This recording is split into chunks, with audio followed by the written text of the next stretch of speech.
Hi students, study with സ്ക്വയറിലേക്ക് സ്വാഗതം. 5th standard സ്റ്റുഡൻസിൻ്റെ ബേസിക് സയൻസിലുള്ള 7th chapter magic of senses അല്ലേ. നമ്മൾ സെൻസ് ഓർഗൻസിനെ കുറിച്ചാണ് കഴിഞ്ഞ ക്ലാസ്സിലെ വീഡിയോയിൽ ഡിസ്കസ് ചെയ്തിട്ടുള്ളത്. അപ്പോൾ അതിൻ്റെ ബാക്കി പോർഷനാണ് നമ്മൾ ഈ വീഡിയോയിൽ ഡിസ്കസ് ചെയ്യാൻ പോകുന്നത്. ഓക്കെ, അപ്പോൾ കഴിഞ്ഞ ക്ലാസ്സിൽ നമ്മൾ ഏത് സെൻസ് ഓർഗനെ കുറിച്ചായിരുന്നു പഠിച്ചിട്ടുണ്ടായിരുന്നത്? ഐനെ കുറിച്ചായിരുന്നു പഠിച്ചിട്ടുണ്ടായിരുന്നത്. ഇനി ഈ വീഡിയോയിൽ നമ്മൾ ബാക്കിയുള്ള എല്ലാ സെൻസ് ഓർഗൻസിനെ കുറിച്ചും പഠിക്കും. അതിൻ്റെ കൂടെ തന്നെ ആ പാർട്ടിലെ ക്വസ്റ്റ്യൻസ്, ഇമ്പോർട്ടൻ്റ് ആയിട്ടുള്ള ക്വസ്റ്റ്യൻസും ടെക്സ്റ്റ് ബുക്ക് ആക്ടിവിറ്റീസും ഒക്കെ നമ്മൾ ഈ ഒരു വീഡിയോയിൽ സോൾവ് ചെയ്യുന്നുണ്ട്. അപ്പോൾ ഓക്കെ സ്റ്റുഡൻസ്, നമുക്ക് ക്ലാസ് സ്റ്റാർട്ട് ചെയ്യാം. ഹിയർ ആൻഡ് അണ്ടർസ്റ്റാൻഡ്, അതാണ് നെക്സ്റ്റ് ടോപ്പിക് കേട്ടോ. Here and understand. ഹിയർ എന്ന് പറഞ്ഞാൽ കേൾക്കുക, അണ്ടർസ്റ്റാൻഡ് എന്ന് പറഞ്ഞാൽ മനസ്സിലാക്കുക അല്ലേ. How does the blindfolded child in the picture understand the positions of her friends? We are able to understand our surroundings clearly when hearing combines with sight. അപ്പോൾ എന്താ പറയുന്നത്? നിങ്ങൾ ആ പിക്ചറിൽ നോക്കൂ. ആ പിക്ചറിൽ ഒരു കുട്ടിയുടെ കണ്ണ് കെട്ടിയിട്ടുണ്ട്.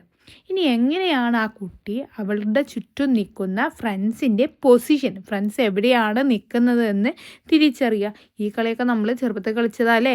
എന്താണ്, ഒരാൾ കണ്ണ് കെട്ടും, എന്നിട്ട് നമ്മൾ നമ്മുടെ കൂട്ടത്തിലുള്ളവരെ ഇങ്ങനെ തപ്പിത്തടഞ്ഞ് അവരെങ്ങനെ നമ്മളത് മനസ്സിലാക്കുക, അവരെവിടെ നിൽക്കുന്നത്, അവരുടെ ശബ്ദം കേട്ടിട്ടില്ലേ. ആ രൂപത്തില്ല അല്ല, അപ്പം നമുക്ക് മനസ്സിലാവില്ലല്ലോ, നമ്മുടെ കണ്ണ് കെട്ടിയിട്ടുണ്ടല്ലോ. ഇതൊക്കെ മക്കൾ ചെറുപ്പത്തിൽ അല്ലെങ്കിൽ ഇപ്പോൾ കളിച്ചുകൊണ്ടിരിക്കുന്ന കളിയായിരിക്കും. ഓക്കെ, അപ്പോൾ നമ്മുടെ കാഴ്ചയോടൊപ്പം നമ്മൾ കേൾവിയും ചേരുമ്പോഴാണ് നമുക്ക് നമ്മുടെ ചുറ്റുപാടിനെ നന്നായിട്ട് മനസ്സിലാക്കാൻ പറ്റുന്നത്. അപ്പോൾ നമ്മളെ കേൾക്കാൻ സഹായിക്കുന്ന ഒരു സെൻസ് ഓർഗൻ ഏതാണ്? ഇയറാണ്. Do we give enough care to protect the ear? The organ that helps us to hear. അപ്പോൾ അതുപോലെ നമ്മൾ കേൾക്കാൻ നമ്മളെ സഹായിക്കുന്നത് ആരാണ്? ഇയറാണ്. ആ ഇയറിനെ, ആ ചെവിയെ നമ്മൾ നന്നായിട്ട് തന്നെ സംരക്ഷിക്കുന്നുണ്ടോ, അല്ലെങ്കിൽ അതിന് വേണ്ടത്ര പ്രാധാന്യം നമ്മൾ കൊടുക്കുന്നുണ്ടോ എന്നാണ് ചോദ്യം.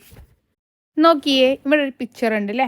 What should we do in this situation? ഇപ്പോൾ താഴെ തന്നിട്ടുള്ള ആ സിറ്റുവേഷനിൽ നമ്മൾ എന്താണ് ചെയ്യുക എന്നുള്ളതാണ് ചോദ്യം. ഓ, മൈ ഇയർ ഈസ് ഏക്കിങ്, come let us go and consult the doctor.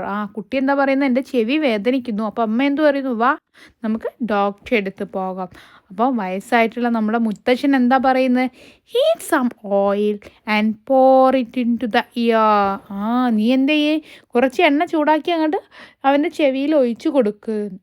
ആര് പറയുന്നു? നമ്മുടെ മുത്തശ്ശൻ പറയുന്നു. Is the grandfather's advice correct? നിങ്ങൾ ഈ മുത്തശ്ശൻ നിർദ്ദേശിച്ചത് ശരിയായിട്ട് നിങ്ങൾക്ക് തോന്നുന്നുണ്ടോ? മുത്തശ്ശൻ പറഞ്ഞത് ശരിയാണോ? അതൊരു പരിഹാരമാണോ? എന്താ നമ്മൾ ചെയ്യുക? നമ്മുടെ ചെവിയിലേക്ക് നമ്മൾ ഓയിൽ അല്ലെങ്കിൽ എണ്ണ ചൂടാക്കി ഒഴിക്കാൻ പാടുണ്ടോ? ഇല്ല അല്ലേ. നമ്മൾ എന്ത് ചെയ്യണം? നല്ലൊരു ഡോക്ടറെ കൺസൾട്ട് ചെയ്യണം. What should we do in such situation? ഇങ്ങനത്തെ ഒരു സിറ്റുവേഷൻ വരുമ്പോൾ നമ്മൾ എന്താണ് ചെയ്യുക? നമ്മൾ പൊതുവെ എന്ത് ചെയ്യും? നമ്മൾ നല്ലൊരു ഡോക്ടറെ പോയി കാണിക്കുകയാണ് ചെയ്യുക. അല്ലാതെ നിങ്ങൾ ഇങ്ങനത്തെ നുറുക്ക് വഴികൾ എന്തെങ്കിലും ചെയ്യാറുണ്ടെങ്കിൽ അത് നമ്മൾ ചെയ്യാൻ പാടില്ല കേട്ടോ. നമ്മുടെ ചെവി എന്നൊക്കെ പറയുമ്പോൾ ഭയങ്കര സെൻസിറ്റീവായിട്ടുള്ള ഒരു ഓർഗനാണ്. അപ്പോൾ നമ്മൾ എന്ത് ചെയ്യരുത്? റിസ്ക് എടുക്കരുത്. നമ്മൾ എന്ത് ചെയ്യണം? ചെവി വേദനയൊക്കെ ഉണ്ടെങ്കിൽ നമ്മൾ എന്ത് ചെയ്യണം? ഡയറക്റ്റ് ഡോക്ടറെ പോയി അഡ്വൈസ് എടുക്കണം. ഓക്കെ, അപ്പം നോക്കിയേ, don't follow treatment methods without scientific basis when we can access the service of healthcare professionals directly or over phone. നമുക്കറിയാം, ഇന്നത്തെ കാലത്ത് നമുക്ക് ഡയറക്റ്റ് ഡോക്ടറെ പോയിട്ട് കാണിക്കാനും പറ്റും. അതുപോലെ തന്നെ ഫോണിലൂടെയും നമുക്ക് കാണിക്കാൻ പറ്റുന്ന സൗകര്യങ്ങളൊക്കെ ഇന്നിപ്പോൾ എല്ലായിടത്തും അവൈലബിൾ ആണ്. അപ്പോൾ നമ്മൾ എന്ത് ചെയ്യരുത്? ഒരു സയൻറ്റിഫിക് ബേസിസ് ഇല്ലാത്ത ഒരു ട്രീറ്റ്മെൻറ്റും നമ്മൾ നമ്മുടെ ചെവിയിലൊന്നും ചെയ്യാൻ പാടില്ല. Okay, then next, use medicines in the ear only according to the instructions of the health care professionals. ഇപ്പോൾ ഒരു ഹെൽത്ത് കെയർ പ്രൊഫഷണൽസ് അല്ലെങ്കിൽ ഒരു ഡോക്ടറിൻ്റെ അഡ്വൈസ് ഇല്ലാതെ നമ്മൾ ഒരു മെഡിസിനും നമ്മുടെ ഇയറിലൊന്നും പരീക്ഷിക്കാൻ പാടില്ല. Self treatment is dangerous. എന്താണ് പ്രശ്നം? നമ്മുടെ സ്വയം ചികിത്സ എന്താണ്? ഡേഞ്ചറസ്, അപകടമാണ്. These can even lead to loss of hearing. ഇതെന്താണ്? ഇത് നമ്മുടെ കേൾവി ശക്തി നഷ്ടപ്പെടാൻ പോലും കാരണമാകും. Did you know that water getting inside the ear can cause injury or infection to the ear? ഇത് എല്ലാ മക്കൾക്കും അധികം മക്കൾക്കും ഉണ്ടാവും അല്ലേ. നമ്മൾ കുളിക്കുമ്പോൾ അല്ലേ, മക്കൾ തനിയെ അമ്മമാരൊന്നും അല്ല കുളിപ്പിച്ച് തരുന്നത്, അല്ലെങ്കിൽ മക്കൾ തനിയെ കുളിക്കുന്നവരാണ്. മുതിർന്ന കുട്ടികളായി 5ാം ക്ലാസ്സിൽ പഠിക്കുന്ന കുട്ടികളായപ്പോൾ തനിയെ ഒറ്റയ്ക്ക് കുളിക്കാൻ മതിയാകൂ അല്ലേ. അപ്പോൾ നിങ്ങൾ എന്ത് ചെയ്യും, കുളിക്കുമ്പോൾ ശ്രദ്ധിക്കാതെ കുളിക്കുമ്പോൾ നിങ്ങളുടെ ചെവിയിലോട്ട് വെള്ളം പോകും. അങ്ങനെ വെള്ളം പോയാൽ എന്ത് സംഭവിക്കും? ചെവിക്കുള്ളിൽ വെള്ളം കയറിയാൽ അവിടെ എന്താവും, അണുബാധ ഉണ്ടാവും, ഇൻഫെക്ഷൻ ഉണ്ടാവും. ആ ഇൻഫെക്ഷൻ കൊണ്ട് നമ്മുടെ ചെവിക്ക് എന്ത് ചെയ്യും, ഇഞ്ചുറി സംഭവിക്കും.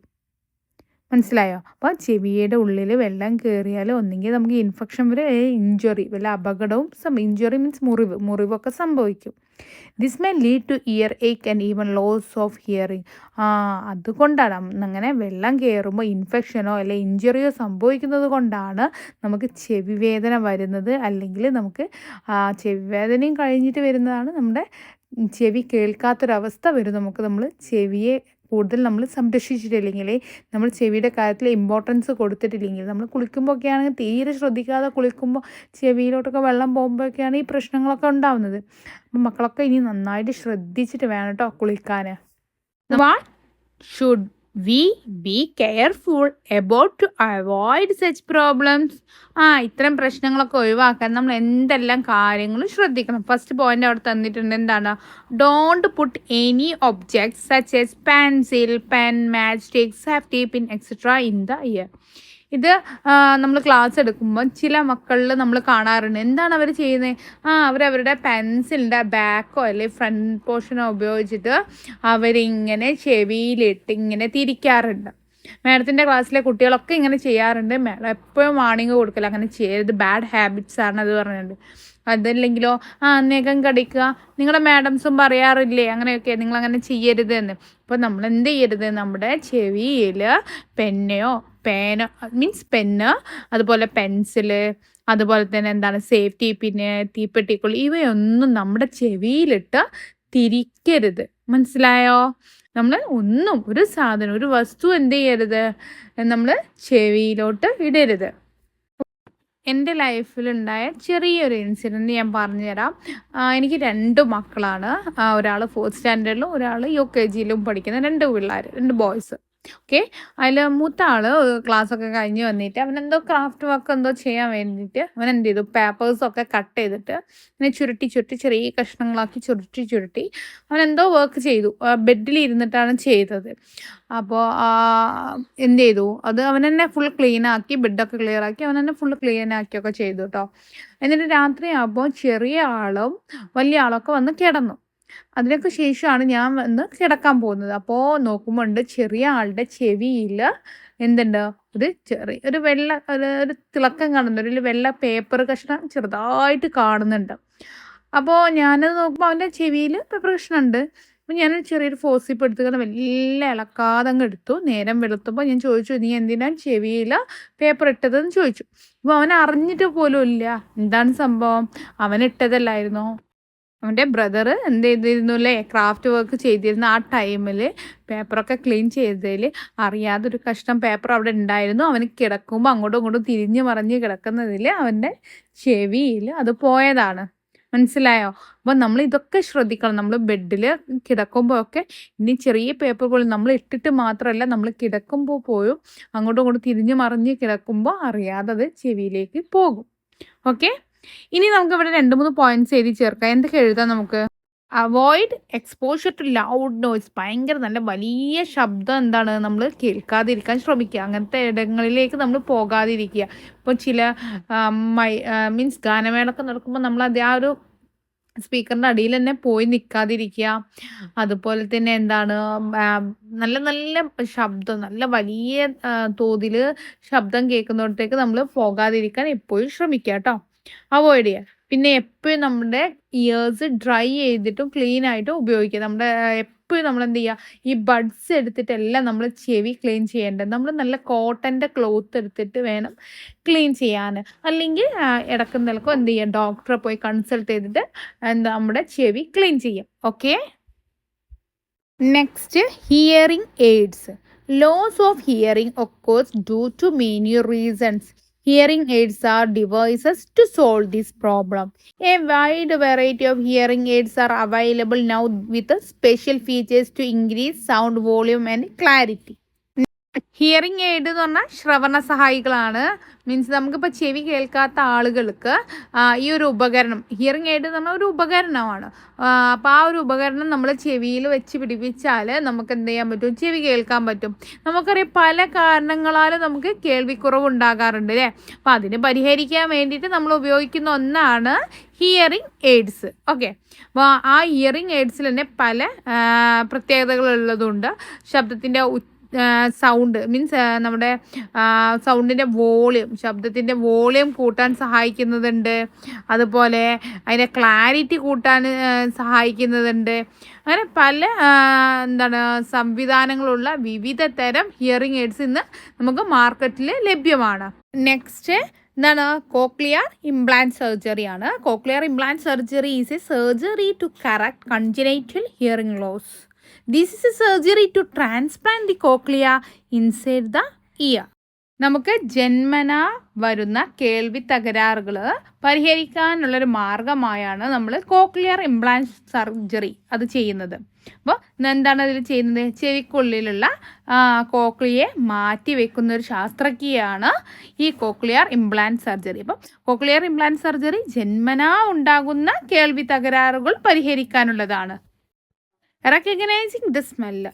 റെക്കഗ്നൈസിങ് എന്ന് പറഞ്ഞാൽ തിരിച്ചറിയൽ. ദ സ്മെൽ, മണം അറിയൽ അല്ലേ, മണം അറിയാൻ. Okay, look at the picture. I'm not able to smell because I have a cold. വാ, സാവറി സ്മെൽ. നല്ല മണം. അപ്പോൾ നമ്മുടെ ഗേൾ എന്താ പറയുന്നത്? എനിക്ക് കോൾഡ്, ജലദോഷം പിടിച്ചത് കൊണ്ട് എനിക്ക് ഒരു സ്മെല്ലും തിരിച്ചറിയാൻ പറ്റുന്നില്ല. What is the reason for loss of smell when you have a cold? എന്തുകൊണ്ടായിരിക്കും നമുക്ക് ജലദോഷം വരുമ്പോൾ മണം അറിയാതിരിക്കുന്നത്? എല്ലാവർക്കും അങ്ങനെ തന്നെ അല്ലേ. നമ്മുടെ അമ്മമാർ എല്ലാം അടിപൊളി സ്വാദുള്ള ബിരിയാണിയൊക്കെ വെച്ചാലും നമുക്ക് എന്താണ്, ജലദോഷം പിടിച്ചാൽ നമുക്കതിൻ്റെ സ്മെല്ല് കിട്ടുമോ? വല്ല ചിക്കൻ കറി വെച്ചാൽ അതിൻ്റെ സ്മെല്ല് കിട്ടുമോ? ഇല്ല. എന്തുകൊണ്ടാണത് ജലദോഷം പിടിക്കുമ്പോൾ നമുക്ക് സ്മെല്ല് കിട്ടാത്തത്? അല്ല, ചോദിക്കട്ടെ, ഈ നമുക്ക് സ്മെല്ല് ചെയ്യാനുള്ള സെൻസ് ഓർഗൺ ഏതാണ്? നമ്മുടെ നോസാണ് അല്ലേ. അത് മക്കൾക്ക് അറിയാമെന്ന് മാഡത്തിന് അറിയാം. അപ്പോൾ ഏതാണ്? നോസാണ്. അപ്പോൾ അതിൻ്റെ ആൻസർ നമുക്ക് താഴെ തരുന്നുണ്ട്. എന്താണ്? We always feel a moist inside our nose, don't we? ജലദോഷം പിടിച്ചാൽ നമുക്ക് എപ്പോഴും മൂക്കിൻ്റെ ഉള്ളിൽ ഒരു ഈർപ്പം, ഒരു നനവ് ഉള്ളതായിട്ട് നിങ്ങൾക്ക് ഫീൽ ചെയ്യാറില്ലേ? ജലദോഷം പിടിച്ചാൽ എപ്പോഴും മൂക്കിൽ ഇങ്ങനെ ഒലിക്കൂലേ, ഒരു വെള്ളം പോലെ ഒലിക്കും, അല്ലെങ്കിൽ ഒരു കട്ടിയുള്ള ഒരിത് ഒലിക്കും അല്ലേ. അപ്പോൾ എപ്പോഴും ഒരു നനവാണ് നമുക്ക് ജലദോഷം പിടിച്ചാൽ നമ്മുടെ മൂക്കിൻ്റെ ഉള്ളിൽ ഉണ്ടാവുക. The reason for this is the secretion in the nose. ഇതെന്തുകൊണ്ടാണ്? നമ്മുടെ മൂക്കിൽ എന്താണ്, ഒരു സ്രവം ഉൽപ്പാദിപ്പിക്കപ്പെടുന്നുണ്ട്, അതുകൊണ്ടാണ്. അല്ലെങ്കിൽ സെക്രീഷൻ ഓഫ് ദി നോസ്. നമ്മുടെ മൂക്ക് ഒരു സെക്രീഷൻ, ഒരു സ്രവം, ഒരു എന്താ പറയുക, ആ ഒരു സ്രവം ഉൽപ്പാദിപ്പിക്കുന്നുണ്ട്. അതുകൊണ്ടാണ് നമ്മുടെ മൂക്കിൽ എപ്പോഴും ഒരു നനവ് വരുന്നത്. The function of this secretion is to remove the dust particles and pathogens getting inside the nose. The cold is a condition when this secretion is produced in excess, when there is a virus infection. നമ്മൾ പറഞ്ഞു നമ്മുടെ മൂക്കിൽ ഒരു secretion ഉണ്ട് എന്ന് നമ്മൾ പറഞ്ഞു. ഇനി എന്താണ് ഈ സെക്രീഷൻ്റെ പണി? ഈ ഒരു സ്രവത്തിൻ്റെ പണി എന്താണ്? അതെന്ത് ചെയ്യും? നമ്മുടെ മൂക്കിലെത്തുന്ന ഡസ്റ്റ്, പൊടിപടലങ്ങൾ, അതുപോലെ തന്നെ എന്താണ്, പാത്തോജൻസ്, രോഗാണുക്കളെയൊക്കെ നീക്കം ചെയ്യലാണ് നമ്മുടെ ഈ സെക്രീഷൻ അല്ലെങ്കിൽ ഈ സ്രവത്തിൻ്റെ പണി. മനസ്സിലായല്ലോ. ഇനി കോൾഡ് എന്ന് പറഞ്ഞാൽ ഏത് കണ്ടീഷനാണ്? ജലദോഷം എന്ന് പറയുന്ന ആ ഒരു കണ്ടീഷൻ എന്ന് പറയുമ്പോൾ എന്താണ്, നമുക്ക് വൈറസ് ഇൻഫെക്ഷൻ മീൻസ് വൈറസ് അണുബാധ നമ്മുടെ ശരീരത്തിലേക്ക് വരുമ്പോൾ ഈ സ്രവം, ഈ സെക്രീഷൻ എന്താവും, കൂടുതലായിട്ട് പ്രൊഡ്യൂസ് ചെയ്യും. മനസ്സിലായോ? എക്സസ് നല്ല എമൗണ്ടിൽ തന്നെ സെക്രീഷൻ ഉണ്ടാവും. ആ ഒരു കണ്ടീഷനാണ് നമ്മൾ ജലദോഷം, കോൾഡ് എന്ന് പറയുന്നത്. ഇനി ഇതൊന്നും അറിയാത്ത നിങ്ങളുടെ അമ്മമാർക്ക് ഇതൊക്കെ നിങ്ങൾ പറഞ്ഞു കൊടുക്കുമോ? എന്താ പറഞ്ഞു കൊടുക്കുക? ജലദോഷം എന്ന് പറയുന്നത് എന്താണ്, അല്ലെങ്കിൽ കോൾഡ് എന്ന് പറയുന്നത് എന്താണ്? നമ്മുടെ മൂക്കിൽ ഒരു സ്രവം ഉൽപ്പാദിപ്പിക്കുന്നുണ്ട്. ആ സ്രവത്തിൻ്റെ ഉൽപ്പാദനം കൂടുമ്പോഴാണ് നമുക്ക് ജലദോഷം വരുന്നത്. ആ സ്രവത്തിൻ്റെ ഉൽപ്പാദനം അല്ലെങ്കിൽ ആ ഒരു സെക്രീഷൻ പ്രൊഡ്യൂസ് ചെയ്യുന്നത് എക്സസ് ആവുക, കൂടുതലാവുക. എക്സസ് ആവുന്നത് എപ്പോഴാണ്? നമുക്ക് വൈറസ് ഇൻഫെക്ഷൻ വരുമ്പോഴാണ്. ക്ലിയർ അല്ലേ? Okay.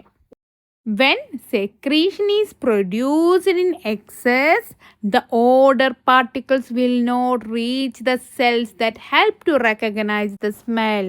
That is why we don't recognize smells. ഇനി എന്തുകൊണ്ടാണ് നമുക്ക് ജലദോഷം പിടിക്കുമ്പോൾ നമുക്ക് സ്മെല്ല്, നല്ല അടിപൊളി സ്മെല്ലൊന്നും നമ്മുടെ മൂക്കിലെത്താത്തത്? എന്താ കാരണം? ഈ കൂടുതലായിട്ടുള്ള സെക്രീഷൻ പ്രൊഡ്യൂസ് ചെയ്യുമ്പോൾ നമുക്ക് മണം അറിയാം, സ്മെല്ല് തിരിച്ചറിയാൻ സഹായിക്കുന്ന സെൽസ് ഉണ്ട്. അവിടേക്ക് ഈ സ്മെല്ല് എത്തൂലടോ. അതുകൊണ്ടാണ് നമുക്ക് എന്ത് ചെയ്യാൻ അറിയാത്തത്, നമ്മുടെ അടിപൊളി സ്മെല്ലൊന്നും തിരിച്ചറിയാൻ കഴിയാത്തത്. ഒന്നും കൂടി പറഞ്ഞു തരാം. എന്താണ്?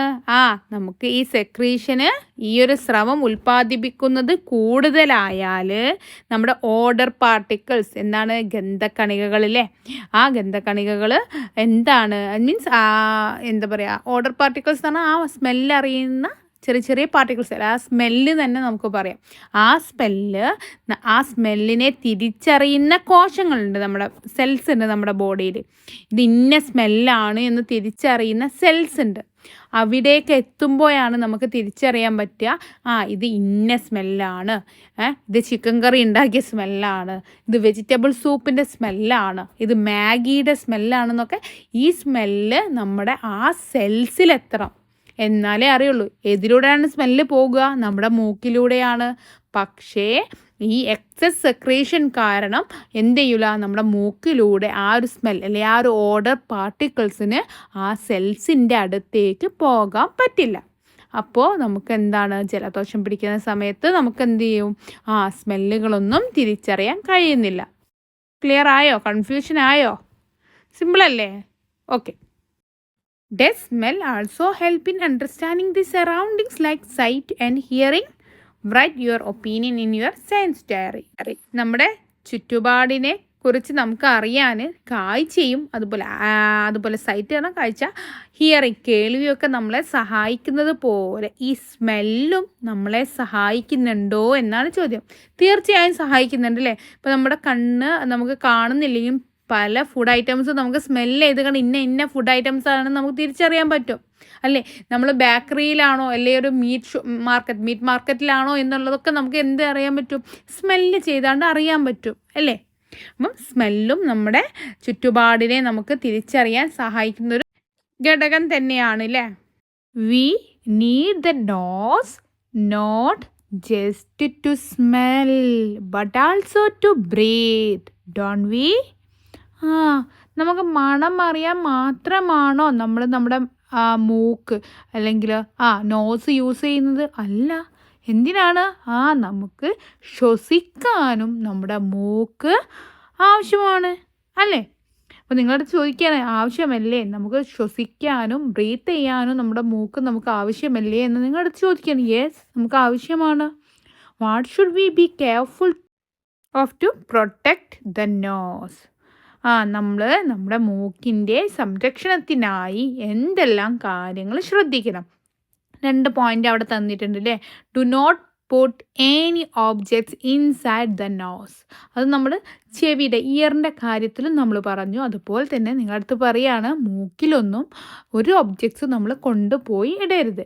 Do not put any objects inside the nose. Don't blow your nose forcefully.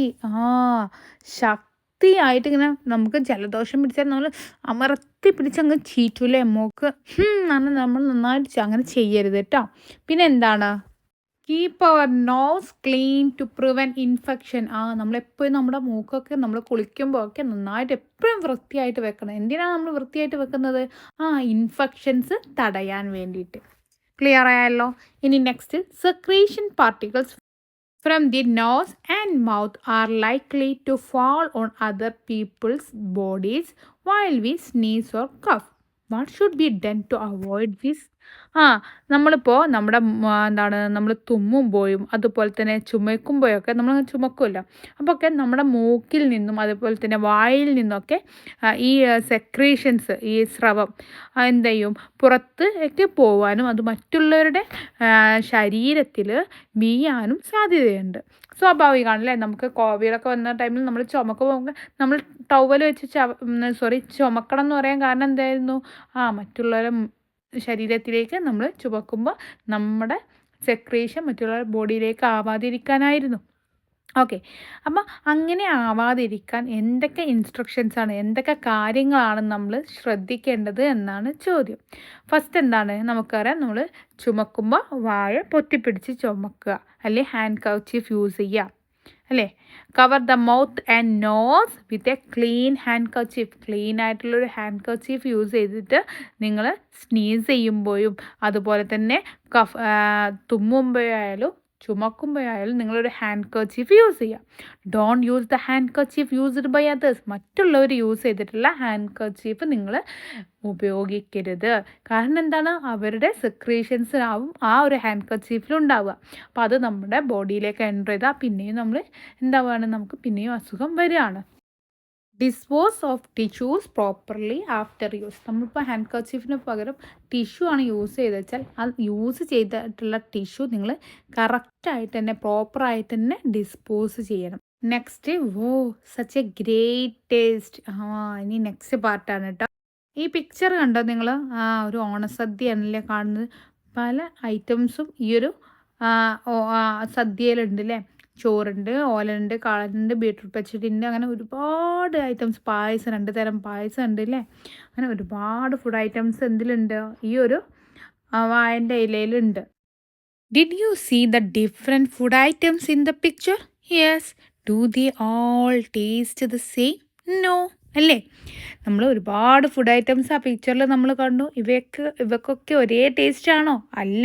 ചിലത് മധുരമുള്ളതാണ് അല്ലേ, പായസത്തിന് മധുരമാണ്, ചില കറികൾക്ക് എരിവാണ്, ചിലതിനാണ് കഴിപ്പാണ് അല്ലേ. അങ്ങനെ എല്ലാ ടേസ്റ്റുള്ള ഫുഡ് ഐറ്റംസ് നമ്മൾ കണ്ടു. When is it possible to sense the true taste of food? When it is well chewed or not? Why? എന്താണ് മക്കളുടെ അഭിപ്രായം? നമ്മൾ ജസ്റ്റ് നാവിലിങ്ങനെ ഒരു ഫുഡ് ഐറ്റംസ്, ഇപ്പോൾ ജസ്റ്റ് നമ്മൾ ചിക്കനാവാൻ വിചാരിക്കുക, നമ്മൾ ചിക്കൻ എടുത്ത് വായിൽ ജസ്റ്റ് ഇങ്ങനെ വെച്ചാൽ നമുക്ക് അതിൻ്റെ ടേസ്റ്റ് കറക്റ്റായിട്ട് അറിയോ? ഇല്ല.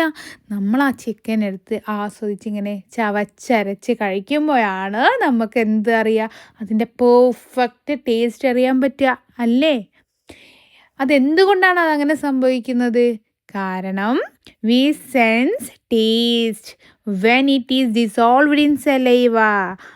നമ്മൾ കറക്റ്റായിട്ടുള്ള ആ ടേസ്റ്റ് സെൻസ് ചെയ്യുക, അല്ലെ അറിയാൻ പറ്റുന്നത് നമ്മൾ കഴിച്ചിട്ടുള്ള ആ ഫുഡ്, ആ ചിക്കന്, ജസ്റ്റ് എക്സാമ്പിൾ കേട്ടോ, ആ ചിക്കന് നമ്മുടെ സലൈവ, നമ്മുടെ വായിൽ സലൈവ ഉണ്ട്, ഉമ്മനീരുണ്ട് എന്നുള്ളത് എല്ലാവർക്കും അറിയാവുന്ന കാര്യമല്ലേ. അപ്പോൾ ആ ഉമ്മനീരിൽ നമ്മളിങ്ങനെ കഴിക്കുമ്പോൾ, നമ്മളിങ്ങനെ ചവച്ചരയ്ക്കുമ്പോൾ ആ ഒരു ചിക്കൻ്റെ പീസസ് അല്ലെ, ആ ഒരു ഫുഡ് ഐറ്റംസ് ഒക്കെ ഇങ്ങനെ മിക്സ് ആവും അല്ലേ. അപ്പോഴാണ് നമ്മൾ ആ ടേസ്റ്റ് അറിയുന്നത്. അങ്ങനെ ആ മിക്സ് ചെയ്യുമ്പോഴാണ് നമ്മുടെ സലൈവയിൽ ആ ഫുഡ് ഐറ്റംസ് മിക്സ് ആകുമ്പോൾ, അങ്ങനെ അത് രണ്ടും കൂടി മിക്സായ ആ ഒരു ടൈമിൽ എന്ത് ചെയ്യും, നമ്മുടെ നാവിലുള്ള ടേസ്റ്റ് ബഡ്സ് സ്റ്റിമുലേറ്റ് ചെയ്യും. ടേസ്റ്റ് ബഡ്സ് സ്റ്റിമുലേറ്റ് ചെയ്യാൻ ടേസ്റ്റ് ബഡ്സ് ആക്റ്റീവ് ആകുമെന്ന് പറയാം, അല്ലെങ്കിൽ ടേസ്റ്റ് ബഡ്സിനെ ഉത്തേജിപ്പിക്കുക എന്ന് പറയാം. നാവിൽ ടേസ്റ്റ് ബഡ്സ് ഉണ്ടെന്നുള്ളതൊക്കെ നിങ്ങൾക്ക് അറിയാവുന്നല്ലേ. അപ്പം നമ്മുടെ ഫുഡ് ഐറ്റംസും സലൈവയും കൂടി മിക്സ് ആവുമ്പോൾ, ആ ഒരു ഉമിനീരിൽ അലിഞ്ഞ് കാണ്ട് നമ്മുടെ ഫുഡ് ഇങ്ങനെ ആ രൂപത്തിലാവുമ്പോഴാണ് നമ്മുടെ നാവിലുള്ള ടേസ്റ്റ് ബഡ്സ് ആക്റ്റീവ് ആകുന്നത്. അപ്പോഴാണ് നമ്മൾ കറക്റ്റ് രുചി അറിയുന്നത്. ക്ലിയർ ആയല്ലോ? Okay. List the taste of food U consume in A day. നിങ്ങൾ ഒരു ദിവസം കഴിക്കുന്ന ഭക്ഷണത്തിൻ്റെ രുചികളുടെ ഒരു പട്ടിക എഴുതാനാണ് പറയുന്നത്. ഇവിടെ തന്നത് നോക്കിയാൽ ലൈം പിക്കിൾ അല്ലേ, നമ്മുടെ നാരങ്ങ അച്ചാർ. എന്തെല്ലാം എരിവാണല്ലേ. പിന്നെ റൈപ്പ് മാങ്ങ, പഴുത്ത മാങ്ങ, അത് സ്വീറ്റാണ്. ബിറ്റർ ഗോഡ് കറി. എന്താണ് ബിറ്റർ ഗോഡ് എന്ന് പറഞ്ഞാൽ? എന്താണ്? കയ്പങ്ങക്ക് കയ്പുണ്ടാവും, ബിറ്റർ അല്ലേ. ഇനി does the tongue help only in tasting? നമ്മുടെ ഈ നാവ് നമ്മൾ ടേസ്റ്റ് ചെയ്യാൻ, ഫുഡിൻ്റെ ടേസ്റ്റ് അറിയാൻ മാത്രമാണോ നമ്മളെ സഹായിക്കുക? What are the other functions of the tongue? നമ്മുടെ നാവിൻ്റെ അതർ ഫങ്ഷൻസ് എന്തൊക്കെയാണ്? ഫസ്റ്റ് അവിടെ ടോക്കിംഗ് അവിടെ തന്നിട്ടുണ്ട്. നെക്സ്റ്റ് ച്യൂയിങ് ആൻഡ് സ്വാളോവിങ് ഫുഡ് അല്ലേ? നമ്മുടെ ഭക്ഷണം നമുക്ക് ചവച്ചരക്കാൻ, അത് വയന്ന് ഇറക്കാനൊക്കെ സഹായിക്കും. അതേപോലെ തന്നെ നമ്മുടെ മൗത്ത് ക്ലിയർ ചെയ്യാനും സഹായിക്കും. Next, what should be taken care of for the health of the tongue? നമ്മുടെ നാവിനെ സംരക്ഷിക്കാൻ നമ്മൾ എന്തൊക്കെ ചെയ്യണം? Don't eat extremely hot or called food. നല്ല ചൂടുള്ള ഫുഡും കഴിക്കരുത്, അതേപോലെ തന്നെ നല്ല തണുത്തിട്ടുള്ള ഫുഡും കഴിക്കരുത്. Don't forcefully clean the tongue with a tongue cleaner. അതേപോലെ തന്നെ നമ്മൾ ചില മക്കൾ എങ്ങനെയാ ടങ് ക്ലീനർ യൂസ് ചെയ്യുക? അമർത്തി കൊണ്ട് നാവ് പഠിക്കൂലേ, അങ്ങനെയും ചെയ്യരുത്. ഓക്കെ, ഇനി നെക്സ്റ്റ് നമ്മുടെ ടോപ്പിക് എന്താ? Touch and understand. Look at the picture. The objects like ball, beads or different shapes, a glass of cold water, a smooth stone and a rough stone are kept on the table. A child attempts to identify each object blindfolded. Do this activity in your class. Okay. അപ്പോൾ ഇവിടെ എന്താണ്? മേശപ്പുറത്ത് പന്ത്, പല ഷേപ്പിലുള്ള പല ആകൃതിയിലുള്ള മുത്തുകൾ, തണുത്ത വെള്ളമുണ്ട്, അതുപോലെ തന്നെ മിനുസുള്ള കല്ലുണ്ട്, നല്ല റഫായിട്ടുള്ള കല്ലൊക്കെ മേശപ്പുറത്ത് ഇങ്ങനെ വെച്ചിട്ടുണ്ട്. എന്നിട്ട് കുട്ടിയുടെ കണ്ണ് കെട്ടിയിട്ട് നമ്മുടെ കണ്ണടച്ചിട്ട് നമ്മളോട് അത് തൊട്ട് കണ്ട് മനസ്സിലാക്കാനാണ് പറയുന്നത്. ഈ ആക്ടിവിറ്റി നിങ്ങളുടെ ക്ലാസ്സിൽ ചെയ്യാനാണ് പറയുന്നത്. Could you recognise all the objects? എല്ലാ വസ്തുക്കളും നിങ്ങൾ തിരിച്ചറിഞ്ഞോ? മാക്സിമം എല്ലാ വസ്തുക്കളും നമ്മൾ തിരിച്ചറിയൂ അല്ലേ? How were they recognised? എങ്ങനെയാണ് നിങ്ങളിത് തിരിച്ചറിഞ്ഞത്? നമ്മൾ തൊട്ട് നോക്കി, അതിൻ്റെ ഷേപ്പൊക്കെ തൊട്ട് നോക്കിയിട്ടും തണുപ്പും ചൂടൊക്കെ നമ്മൾ കൈകൊണ്ട് തൊട്ടാൽ തന്നെ പെട്ടെന്ന് നമുക്ക് മനസ്സിലാവും. ബാക്കി ആകൃതിയൊക്കെ വെച്ചിട്ട് നമുക്ക് മനസ്സിലാക്കാൻ പറ്റും. What all features can be recognised through touch? ഈ ടച്ചിലൂടെ നമുക്ക് എന്തെല്ലാം കാര്യങ്ങൾ തിരിച്ചറിയാൻ പറ്റും. Which organ help you in this? ഇതിന് സഹായിക്കുന്ന ഓർഗൺ ഏതാണ്? നമ്മുടെ സ്കിന്ന്. വേറെ ഏത് ഓർഗൺ അല്ലേ? നമ്മുടെ സ്കിന്നാണ് അല്ലേ? അപ്പോൾ ഈ പാരഗ്രാഫ് ശ്രദ്ധിച്ച് പഠിക്കുക കേട്ടോ. The skin is the organ that helps us to recognise objects by touch. ടച്ചിലൂടെ, തൊടുന്നതിലൂടെ നമ്മളെ തിരിച്ചറിയാൻ, ഒബ്ജക്ട്സിനെ നമ്മളെ തിരിച്ചറിയാൻ സഹായിക്കുന്ന ഓർഗണാണ് സ്കിൻ എന്ന് പറയുന്നത്. മനസ്സിലായോ? സ്പർശനത്തിലൂടെ നമുക്ക് വസ്തുക്കളെ തിരിച്ചറിയാൻ സഹായിക്കുന്ന അവയവം ഏതാണ്? നമ്മുടെ സ്കിന്നാണ്. It also helps us to feel sensations like hot and cold. അതുപോലെ തന്നെ തണുപ്പ്, ചൂട് ഇവയൊക്കെ അറിയുന്നതിനും നമ്മുടെ സ്കിന്ന് നമ്മളെ സഹായിക്കുന്നുണ്ട്. It covers and protects our body. അത് മാത്രമാണോ നമ്മുടെ സ്കിന്നിൻ്റെ പണി? അല്ല, അത് നമ്മുടെ ബോഡിയെ കവർ ചെയ്യുകയും അതുപോലെ തന്നെ പ്രൊട്ടക്റ്റ് ചെയ്യുകയും ചെയ്യും. മനസ്സിലായോ? ഓക്കെ, പിന്നെ നെക്സ്റ്റ് എന്താ പറയുന്നത്? The skin is the largest organ in the body. ഏതാണ് ലാർജസ്റ്റ് ഓർഗൻ? അപ്പോൾ skin is the largest organ in the body. Okay, it prevents pathogens from entering the body. അതുപോലെ തന്നെ നമ്മുടെ സ്കിന്ന് നമ്മുടെ ശരീരത്തിലേക്ക് രോഗാണുക്കൾ പ്രവേശിക്കുന്നതിനെ തടയും. The skin has a role in controlling the temperature of the body and eliminating waste through sweat. അതുപോലെ തന്നെ നമ്മുടെ സ്കിന്നിന് വേറെ ചില ഡ്യൂട്ടീസും കൂടി ഉണ്ട്. എന്ത് ചെയ്യും? നമ്മുടെ ശരീരത്തിലെ ചൂട് നിയന്ത്രിക്കാൻ നമ്മുടെ സ്കിന്നിന് കഴിയും. അതുപോലെ തന്നെ നമ്മൾ വിയർക്കില്ല, ആ വിയർപ്പിലൂടെ നമ്മുടെ ബോഡിയിലുള്ള വേസ്റ്റുകൾ പുറന്തള്ളാനും നമ്മുടെ സ്കിന്നിന് കഴിയും. കുറേ ഫങ്ഷൻസ് നമ്മൾ സ്കിന്നിൻ്റെ പഠിച്ചു അല്ലേ? ഓക്കെ, അപ്പോൾ ഇത് മക്കൾ ഡീറ്റെയിൽഡ് ആയിട്ട് പഠിക്കുക. ഈ ഭാഗത്തുള്ള ക്വസ്റ്റ്യൻസും ആൻസേഴ്സൊക്കെ അടങ്ങിയിട്ട് ഞാൻ നെക്സ്റ്റ് വീഡിയോ ചെയ്യുന്നുണ്ട്. ഈ ചാപ്റ്ററിൻ്റെ എല്ലാ ഇമ്പോർട്ടൻറ്റ് പാർട്സിലെ ക്വസ്റ്റ്യൻസും ആൻസേഴ്സും അതിൽ ഇൻക്ലൂഡ് ചെയ്യും. അതുപോലെ തന്നെ ലെറ്റേഴ്സിനും ഇൻക്ലൂഡ് ചെയ്യും. Okay, next, protecting the skin. What should we be careful of in protecting the skin? First point എന്താണ്? We should keep the skin clean. നമ്മൾ നമ്മുടെ ശരീരം എപ്പോഴും ക്ലീനായിട്ട് വെക്കണം അല്ലേ? വൃത്തിയായിട്ട് സൂക്ഷിക്കണം. We should drink sufficient water. അതുപോലെ തന്നെ ആവശ്യത്തിന് വെള്ളവും നമ്മൾ കുടിക്കണം. ചില മക്കളൊക്കെ എന്താണ് ഭയങ്കര മടിയന്മാരല്ലേ വെള്ളം കുടിക്കാൻ. അപ്പം അത് പറ്റില്ല. നമ്മുടെ സ്കിന്ന് നല്ല അടിപൊളിയായിട്ട് നിൽക്കണമെങ്കിൽ നമ്മൾ നമ്മുടെ ബോഡിക്ക് ആവശ്യമായിട്ടുള്ള വാട്ടർ കുടിച്ചിരിക്കണം. We should include leafy vegetables and fruits in our diet that help in the health of the skin. അതുപോലെ തന്നെ നമ്മുടെ സ്കിന്നിൻ്റെ ആരോഗ്യത്തിന് വേണ്ടിയിട്ട് നമ്മൾ ഇലക്കറികൾ, പഴങ്ങൾ, ഫ്രൂട്ട്സൊക്കെ കഴിക്കണം. ഓക്കെ, ഇനി add more instructions and write them in your sense diary. Okay, അത് നമുക്ക് നമ്മുടെ ഈ ക്വസ്റ്റ്യൻസ് ആൻസേഴ്സിൽ ഇൻക്ലൂഡ് ചെയ്യാം. Let us conduct an interview with a healthcare professional to know more about the functioning and protection of sense organs. Prepare a questionnaire by including all your doubts. What should be included in the questionnaire? ഇവിടെ പറയുന്നത് എന്താണെന്നറിയോ? നിങ്ങളോട് പറയാണ്, നമ്മുടെ ഈ sense ഓർഗൻസിൻ്റെ പ്രവർത്തനങ്ങളും അതിൻ്റെ സംരക്ഷണത്തെയൊക്കെ കുറിച്ചിട്ട് നിങ്ങൾക്ക് കൂടുതൽ അറിയാൻ വേണ്ടിയിട്ട് നിങ്ങൾക്കൊരു ഹെൽത്ത് കെയർ പ്രൊഫഷണൽ മീൻസ് ഡോക്ടറോട് ഒരു അഭിമുഖം നടത്താം. ഓക്കെ, അപ്പം നിങ്ങളുടെ സംശയങ്ങളൊക്കെ അതിൽ ഉൾപ്പെടുത്തിക്കൊണ്ട് നിങ്ങൾക്ക് ചോദ്യങ്ങൾ ഉണ്ടാക്കാം. ഓക്കെ, അപ്പോൾ എന്തൊക്കെ ചോദ്യങ്ങളാണ് നിങ്ങൾ ചോദിക്കാൻ പോകുന്നതെന്ന് ഇവിടെ എഴുതണം. അത് മാത്രം പോരാ, ആ ചോദ്യങ്ങൾ ചോദിച്ച് അതിൻ്റെ ആൻസേഴ്സൊക്കെ എടുത്തതിന് ശേഷം നിങ്ങൾ എന്ത് ചെയ്യുക, ഇതിൻ്റെ ഒരു സമ്മറി ഉണ്ടാവുമല്ലോ, അത് നിങ്ങൾ നിങ്ങളുടെ സയൻസ് ഡയറിയിൽ നമുക്ക് ഒരു 5 ക്വസ്റ്റ്യൻ ചോദിക്കുക അല്ലേ? ഏതൊക്കെ ക്വസ്റ്റ്യൻ ചോദിക്കുക? How do the sense organs function? What are the common problems related to sense organ? First എന്താണ് സെൻസ് ഓർഗണിൻ്റെ ഫങ്ഷൻ എന്തൊക്കെയാണ്? രണ്ടാമത്തെ ക്വസ്റ്റ്യൻ എന്താണ് നമ്മുടെ സെൻസ് ഓർഗൻസിന് വരുന്ന കോമൺ പ്രോബ്ലംസ് എന്തൊക്കെയാണ്? മൂന്നാമത്തെ എന്താണ് how can we protect our sense organs? എങ്ങനെയാണ് നമുക്ക് നമ്മുടെ സെൻസ് ഓർഗൻസ് പ്രൊട്ടക്റ്റ് ചെയ്യുക? What food help maintain the health of sense organ? എന്ത് ഫുഡ് ഐറ്റംസ് കഴിച്ചാലാണ് നമ്മുടെ സെൻസ് ഓർഗന് നല്ല ഹെൽത്തായിട്ട് നിൽക്കാൻ പറ്റുക? What should we avoid to prevent damage to sense organs? നമ്മുടെ സെൻസ് ഓർഗൻസിന് ഡാമേജ് വരുന്ന എന്തൊക്കെ കാര്യങ്ങളാണ് നമ്മൾ ഒഴിവാക്കേണ്ടത്? ഇനി ഇവിടെ നമുക്കിത് സമ്മറി ആയിട്ട് എഴുതാം അല്ലേ? The sense organs help us understand and interact with our surroundings. നമ്മുടെ സറൗണ്ടിങ്സുമായി ഇൻട്രാക്ട് ചെയ്യാൻ നമ്മളെ ഹെൽപ്പ് ചെയ്യുന്ന ആൾക്കാരാണ് സെൻസ് ഓർഗൻസ്. അതുപോലെ തന്നെ പ്രോപ്പർ ഹൈജീന്, healthy diet, regular checkups are essential for their health. For their എന്നുള്ളടത്ത് നിങ്ങൾ സെൻസ് ഓർഗൻ എഴുതണം കേട്ടോ, എന്നാലേ ഞാൻ മറന്ന് എഴുതിയതാട്ടോ. Avoid self treatment and consult professions for any issue. Next, protect the organs from harmful substances, loud noises or excessive strain.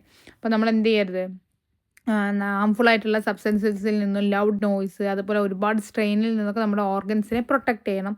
അതുപോലെ self treatment ഒന്നും എടുക്കരുത്, നിങ്ങൾ ഡോക്ടറെ കാണിച്ചിട്ട് ട്രീറ്റ്മെൻറ്റ് എടുക്കാൻ പാടുള്ളൂ. ഇങ്ങനെയൊക്കെ നമുക്ക് എഴുതാൻ പറ്റും. അപ്പോൾ നമുക്ക് ലെക്ചേഴ്സ് ആക്സസും ഈ ചാപ്റ്ററിലുള്ള ഇമ്പോർട്ടൻറ്റ് ക്വസ്റ്റ്യൻസ് ഒക്കെ നെക്സ്റ്റ് വീഡിയോയിൽ ഇൻക്ലൂഡ് ചെയ്യാം. Okay, thank you students, bye bye.